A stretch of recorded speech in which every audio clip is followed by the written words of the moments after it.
ఐక్య పోరాటాల ద్వారానే హక్కులు సాధ్యమని సిఐటియు జిల్లా అధ్యక్షులు సిహెచ్ అమ్మనాయుడు, జిల్లా ఉపాధ్యక్షులు కె నాగమణి, జిల్లా కార్యదర్శి ఎన్ గణపతి పిలుపునిచ్చారు. సిఐటియు మందస బండల మహాసభ సాయి కమల్ కళ్యాణ మండపంలో నిర్వహించారు. ముందుగా హైస్కూల్ జంక్షన్ నుండి కొత్తవీధి జంక్షన్ వరకు ప్రదర్శన నిర్వహించారు.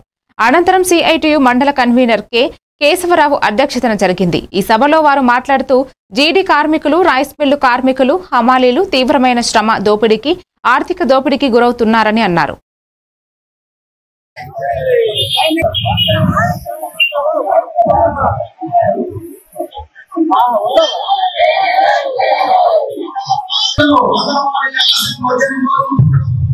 అలాగే వివోఏ, అలాగే విఏలు, అలాగే భవన నిర్మాణ కార్మికులు, అనేక రకాల కార్మికులు ఈరోజు ఉన్నారు. ఇది అందరి కోసం కూడా పోరాటం ఉంది. మరి మందసభలో వహిస్తున్న కార్మికులకి ఈరోజు వ్యాధ ఒప్పందాల కోసం ఒక సమస్యమైనటువంటి పోరాటం నడిపింది. కార్మిక శాఖ అధికారులు సకాలంగా పట్టించుకోలేదు. అధికార యంత్రాంగం కూడా యజమానులకి కొమ్ము వేసిన పరిస్థితుంది.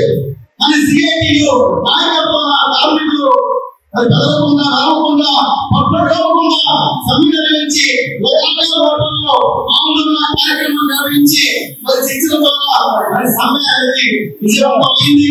ఆ విధంగా వ్యాపారం చేసుకుని ఆదర్శంగా పిలిచారు. వయసు అలాగే జీడి కార్మికులకు సంబంధించి కూడా జీడి కార్మికులు సిఐటియు సంఘంగా మనం గతంలో వ్యాపారం చేస్తున్నాం. ఈసారి కూడా వ్యాపారం చేయమని చెప్పి యాదవాలు కొన్ని కేసులు